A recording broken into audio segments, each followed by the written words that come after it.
बिस्मिल्लाहिर्रहमानिर्रहीम। आज हमारा टॉपिक है प्रेजेंट कंटिन्यूस के बारे में, कि प्रेजेंट कंटिन्यूस के जो सेंटेंसेस हैं हम उनको किस तरह से ट्रांसलेट करते हैं। तो सबसे पहले हम लोगों ने पहचान करनी होती है, क्योंकि हमारे पास पैराग्राफ आएगा तो उर्दू के फ़िक्रे में जो एक्शन वाला वर्ड होगा उसके आखिर पर रहा है, रही है वगैरह इस्तेमाल होते हैं। वो हॉकी खेल रहे वो हॉकी खेल रहा है। अब रहा है इसके अंदर हमें बता रहा है कि ये है की वजह से प्रेजेंट है और रहा की वजह से कंटिन्यूस है। तो ये प्रेजेंट कंटिन्यूस का सेंटेंस है। इसी तरह बहुत सारा हम पढ़ रहे हैं, वो खेल रहे हैं, बारिश हो रही है, परिंदे चहचहा रहे हैं। तो ये सारे सेंटेंसेस जो हैं ये प्रेजेंट कंटिन्यूस के हैं। अब उसके बाद हम देखेंगे कि फॉर्मेशन में ये होता है सब इसका यानी मुस्बत, मनफी और सवालिया तीनों टाइप्स जो हैं वो, या नेगेटिव, इंट्रोगेटिव, चौथी फॉर्म जो है वो किस तरह से बनाते हैं। तो इसके अंदर जो मेन इंपॉर्टेंट चीज़ है वो है कि बी फॉर्म और फर्स्ट फॉर्म के साथ आईएनजी, जिसे हम प्रेजेंट पार्टिसिपल भी कहते हैं, यानी इज एम का इस्तेमाल और फर्स्ट फॉर्म आईएनजी का इस्तेमाल जो है वो किया जाता है।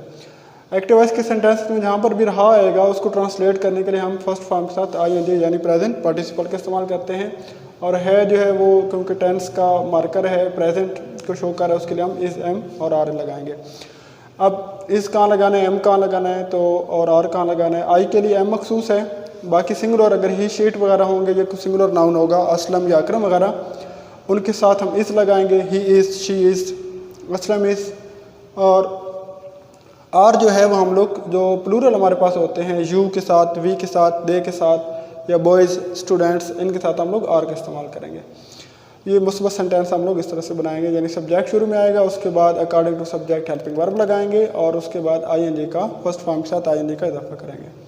वो हॉकी खेल रहा है तो ही इज़ प्लेइंग हॉकी, ये हमारा उसको हम ट्रांसलेट करेंगे, प्रेजेंट कंटिन्यूस का मुस्बत जुमला होगा। नेगेटिव बनाने के लिए he is not playing hockey. English language के अंदर जितने भी सेंटेंसेस जिनके अंदर हेल्पिंग वर्ब इस्तेमाल होता है, यहाँ पर जिस तरह से हम आ रहे हैं, पास्ट में वाज वर्ब वगैरह या विल, शैल, फ्यूचर के लिए इस्तेमाल होते हैं, जिन भी सेंटेंसेस के अंदर हेल्पिंग वर्ब इस्तेमाल होता है उनका मनफी बनाने के लिए हम फर्स्ट हेल्पिंग वर्ब के बाद जहाँ तो है ये, उसके फ़ौरन बाद हमने नॉट का इस्तेमाल करना होता है, he is not playing hockey. इसका इंट्रोगेटिव बनाने के लिए भी इस तरह से है कि जिन सेंटेंसेस के अंदर हेल्पिंग वर्ब इस्तेमाल हो रहा होता है उस हेल्पिंग वर्ब को हम क्या करते हैं, सब्जेक्ट के शुरू में लगाते हैं। अब यहाँ पर क्या हो जाएगा, इज़ ही प्लेइंग हॉकी, इसका इंट्रोगेटिव हो जाएगा। और नेगेटिव इंट्रोगेटिव भी बना सकते हैं। इसका वो हॉकी नहीं खेल रहा है, क्या वो हॉकी खेल रहा है, और क्या वो हॉकी नहीं खेल रहा है, यानी नेगेटिव भी और इंट्रोगेटिव भी। तो अब क्या होगा, इज़ हम इंट्रोगेटिव बनाने के लिए शुरू में लेकर जाएंगे और जहाँ पर अब क्या आ जाएगा, नॉट आ जाएगा, is he not playing hockey. Contraction यानी शॉर्ट फॉर्म कैसे इसकी मुमकिन है, आई एम को पीछे भी हमने डिस्कस किया था कि जब हम कोई लेटर ड्रॉप करते हैं तो उसकी जगह हम लोग कामा लगाते हैं और दूसरे लेटर को बिल्कुल साथ लिख लिया जाता है, आइम, इसको हम पढ़ेंगे। और इस तरह यू आर को यूर, ये ए की जगह जो हम लोग कामा लगाएंगे, और इस तरह ही इसको हीज़। तो यानी ये जो आई हमने ड्रॉप किया है और एस को क्लोज कर देंगे और ऊपर काम आ जाएगा। तो ये इसकी कंट्रैक्शन है।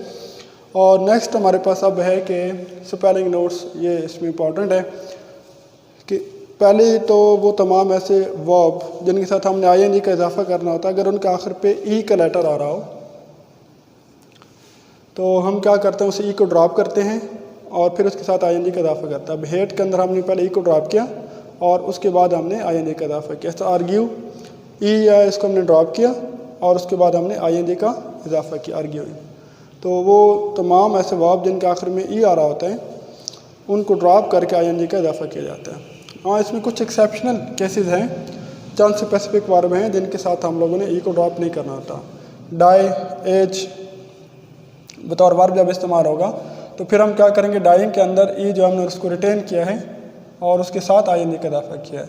इस तरह एजिंग के अंदर भी ई को हमने लिखा है और उसके बाद आईएनजी का इजाफा किया। ये स्पेसिफिक कुछ वर्ब्स हैं जो इस रूल को फॉलो नहीं करते।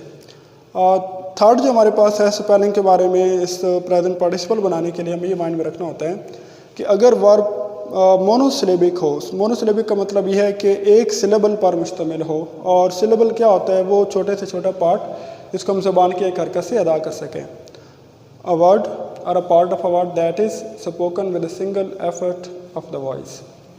अब हिट जो है ये मोनोसिलेबिक है, इस तरह रन जो है ये भी मोनोसिलेबिक है। मोनोसिलेबिक वर्ड हो, लास्ट लेटर कॉन्सोनेंट का हो, उससे पहले सिंगल वावल हो, तो फिर क्या किया जाता है कि उस लास्ट कॉन्सोनेंट लेटर को डबल किया जाता है। अब हिट जो था ये एक तो मोनोसिलेबिक है, टी जो है कॉन्सोनेंट है, एक सिंगुलर एक टी इस्तेमाल है, एक कॉन्सोनेंट इस्तेमाल हुआ है आई, और ये भी एक वावल इस्तेमाल हुआ है। तो अब हम क्या करेंगे, इस टी को डबल करेंगे। टी को हमने क्या किया, एक और टी का इजाफा किया और उसके बाद फिर आई एन जी का इजाफा किया। इस तरह रन के अंदर भी ये मोनोसिलेबिक है, एन जो है कॉन्सोनेंट है एक, उसके बाद यू जो है वावल है, और अब जब हम रनिंग लिखेंगे तो एन को क्या करेंगे, डबल कर देंगे। रनिंग में R U double N I N G. इस तरह स्टॉप के अंदर मोनोसिलेबिक वर्ब था, पी कॉन्सोनेंट है एक इस्तेमाल हुआ है, ओ वावल है एक इस्तेमाल हुआ है, लिहाजा स्टॉपिंग के अंदर पी को हम क्या कर देंगे, डबल कर देंगे। उसके बाद जो स्पेलिंग के रिलेटेड फोर्थ रूल हमारे पास था, इसके अंदर ये था कि अगर वर्ड जो है वो डायसिलेबिक हो, डायसिलेबिक मीन्स यानी उसके अंदर दो सिलेबल हों, एडमिट, बिगिन, और सेकंड क्या कंडीशन होगी कि अगर इसमें जो सेकंड सिलेबल है अगर उस पर स्ट्रेस हो रहा होगा। स्ट्रेस से मतलब ये होता है कि आप उस पार्ट को पहले पार्ट की नस्बत थोड़ा ज़्यादा फोर्स के साथ प्रोनाउंस करते हैं, एडमिट, बिगिन। तो ये जो सेकंड पार्ट है इसको थोड़ा सा ज़्यादा प्रोनाउंस किया जाता है, ज़्यादा एफर्ट लगाई जाती है, ज़्यादा फोर्स लगाई जाती है। तो इस सूरत में क्या होगा, जो लास्ट लेटर आपका होगा उसको हम फिर क्या करेंगे, इस सूरत में भी हम लोग डबल करेंगे। एडमिट, तो इसको हम क्या करेंगे, एडमिटिंग, एडमिटिंग, और इस टी को हमने क्या किया, यहाँ पे डबल किया है। इस तरह बिगिन, और यहाँ पर जो सेकंड हमारे पास इसका सिलेबल था, एक सिलेबल बी और सेकंड जो था गिन का बिगिन, तो सेकंड सिलेबल क्योंकि स्ट्रेस था तो इस पर हम क्या करेंगे, यहाँ पर भी एन लास्ट जो था इसका, इसको हमने डबल किया, बिगिनिंग। इसी तरह ये फिफ्थ रूल ये है कि बाज़ औक़ात ऐसे डायसिलेबिक वर्ब भी हैं जिनका स्ट्रेस जो है वो फर्स्ट लेटर के ऊपर होता है। तो अब ये स्ट्रेस जो है अगर फर्स्ट लेटर के ऊपर होगा तो फिर हम जो लास्ट लेटर है हम उसको डबल नहीं करेंगे। अब जिस तरह का हमारे पास वर्ड है एंटर, अब यहाँ पर जो स्ट्रेस है वो फर्स्ट लेटर के ऊपर है, फर्स्ट सिलेबल के ऊपर है, और ये जो सिंबल है ये स्ट्रेस की है, यानी आपने मेन जो स्ट्रेस करना है वो फर्स्ट सिलेबल के ऊपर करना है। तो अब क्या होगा, अब इसकी स्पेलिंग के अंदर हम लोग जो लास्ट लेटर था कॉन्सोनेंट उसको हम लोगों ने उसके डबल नहीं किया। अब इसकी स्पेलिंग रहेगी एंटरिंग, एंटरिंग, और ये एंटर ये फर्स्ट जो था यहाँ पर हम लोगों ने ये सिलेबल इसकी स्ट्रेस करने की वजह से यहाँ पर इसको हम लोगों ने डबल नहीं किया। अच्छा, पीछे हमने पढ़ा था कि अगर वाई से पहले कॉन्सोनेंट हो तो फिर वाई को आई में बदल कर ऐसा इसका इजाफा करते हैं, और अगर वावल हो तो फिर इजाफा नहीं करते। लेकिन यहाँ पर जब आई एन जी का हमने इजाफा करना है तो इस रूल को फॉलो नहीं करना। कैरी, अब इसमें वाई में और कॉन्सोनेंट था तो हमने आई एन जी का इजाफा किया, कोई वाई के अंदर चेंजिंग नहीं की। एंजॉइंग के अंदर भी हमने क्या किया, आई एन जी का इजाफा किया है, वाई से पहले अगरचे वावल था, यहाँ पर भी हमने कुछ ऐसा नहीं किया, यहाँ पर भी डबल और यानी कॉन्सोनेंट आ रहे हैं तो वाई को हमने वाई में ही रिटेन किया। तो ये स्पेलिंग के रूल्स हैं, चंद नोट्स हैं जिनको हमने जब वर्ब को जो उसकी बेस फॉर्म है जब उसको हमने पार्टिसिपल फॉर्म के अंदर आई एन जी वाली फॉर्म के अंदर कन्वर्ट करना है तो हमने इन चीज़ों को माइंड में रखना है। अब 2-3 सेंटेंसेज हैं, ये हम इसको ट्रांसलेट करते हैं। फर्स्ट वन है, बारिश हो रही है, तो पहले सबसे पहले हमने देखना है कि ये टेंस को रिकॉग्नाइज करना है, तो है की वजह से ये प्रेजेंट है और रही की वजह से ये कंटिन्यूस है, और मौसम के बारे में है तो क्या हो जाएगा, शुरू में हम इंट्रोडक्टरी इट जो है उसको लगा सकते हैं, इट इज़ रेनिंग, RAINING। अब यहाँ पर हम डबल इसलिए नहीं कर सकते कि इससे पहले 2 वावल आ रहे हैं, और ये जो रूल था हमारे पास इसमें यह था कि मोनोसिलेबिक वर्ड हो और फिर लास्ट जो है एक कॉन्सोनेंट और एक वावल हो, तो लिहाजा हम सिंगल ही लिखेंगे, इट इज़ रेनिंग। उसके बाद ठंडी हवा चल रही है, a cool breeze is blowing,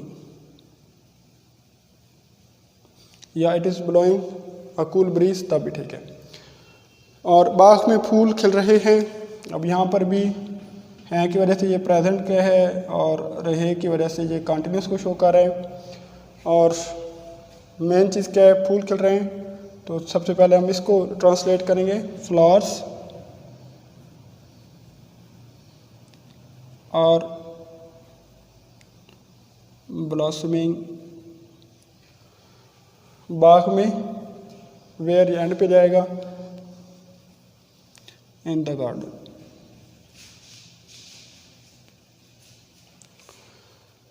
तो ये हमारे पास आज का जो हमारा टेंस था, दोबारा एक दफ़ा मैं इसको रिवाइज कर देता हूँ। प्रेजेंट कंटिन्यूस हमारा आज का टॉपिक था। तो जिस भी सेंटेंस के अंदर रहा है, रही है वगैरह इस्तेमाल होगा, वो हमें इंडिकेट कर होगा कि ये प्रेजेंट कंटिन्यूस का टेंस है। उसको ट्रांसलेट करने के लिए हम इज़म आर यानी बी फॉर्म और आईएनजी का इजाफा करते हैं, क्योंकि इसके अंदर हेल्पिंग वर्ब इस्तेमाल होता है। तो मनफी बनाने के लिए हेल्पिंग वर्ब के बाद नॉट लगा दिया जाता है, और सवालिया बनाने के लिए हेल्पिंग वर्ब को फिक्रे के शुरू में लगा दिया जाता है। कंट्रैक्शन फॉर्म है, क्योंकि ये जब हम आप लोग पढ़ते हैं तो ये फॉर्म आपको नज़र आते हैं, तो आपको पता होना चाहिए। ये बेसिकली यहाँ पर आई एम को शॉर्ट किया गया है, यहाँ पर ही एस को ये शॉर्ट किया जाता है, और यू आर को इस तरह से शॉर्ट किया जाता है। और उसके बाद हमारे पास स्पेलिंग के कुछ नोट्स थे कि अगर जिनके आखिर में ई आ रहा हो वर्ब के आखिर में, तो हमने ई को पहले ख़त्म करना है और फिर आई एन जी का इजाफा करना है। लेकिन कुछ एक्सेप्शनल केसेस हैं, इन वर्ब्स के अंदर हम ई को ख़त्म नहीं करते। फिर इस तरह मोनोसिलेबिक जो हमारे पास वर्ब होते हैं और जो ख़त्म होते हैं एक कॉन्सोनेंट और एक वावल पर, तो उनको हम क्या करते हैं, लास्ट जो कॉन्सोनेंट है उसको हम डबल करते हैं। और अगर डायसिलेबिक हमारे पास वर्ब हों और सेकंड जो सिलेबल है वो स्ट्रेस उस पर हो, तो फिर हम क्या करते हैं, लास्ट लेटर को डबल करते हैं। और डायसिलेबिक वर्ब के अंदर अगर स्ट्रेस फर्स्ट सिलेबल पर हो, तो फिर हम जो लास्ट वाला लेटर है कॉन्सोनेंट का उसको हम डबल नहीं करते। और वाई के रिलेटेड चाहे वाई से पहले कॉन्सोनेंट हों या वाई से पहले वावल हों, आईएनजी का इजाफा करते हुए वाई के अंदर कोई चेंज नहीं आएगा। ये कुछ 2-3 सेंटेंस हमने इनको ट्रांसलेट किया, इन सब के आखिर में रही वगैरह का आ रहा था स्ट्रक्चर अकॉर्डिंग टू सब्जेक्ट। ये इट सिंगुलर था, लिहाजा के साथ इस लगाया। ब्रीज सिंगुलर था, इसके साथ भी हमने इस लगाया। और यहाँ पर फ्लावर्स क्योंकि ये प्लूरल था तो उसके साथ हमने आर लगाया। यहाँ पर भी आईएनजी का इजाफा, और यहाँ पर भी आईएनजी का इजाफा हम लोगों ने किया।